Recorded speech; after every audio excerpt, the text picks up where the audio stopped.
Razvojna koalicija je koalicija s tistimi, ki so v teh 3 letih levičarske vlade preslišani, osovraženi.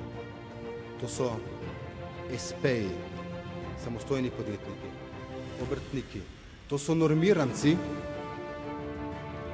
to so mali podjetja, to so kmetje, ki jim ta vlada vsem tem skupinam navija nove in nove davke, jih obremenjuje s papirologijo in birokracijo.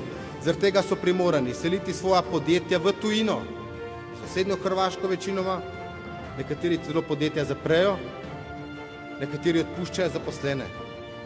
To je koalicija razvoja. Koalicija ne z bogatimi kapitalisti, ampak s preprostimi ljudmi, ki iz dneva v dan trdo delajo zase, za svoje družine, za svoje zaposlene in vidijo in gledajo, da morajo preživljati ne samo danes, ampak tudi jutri po jutrišnjem.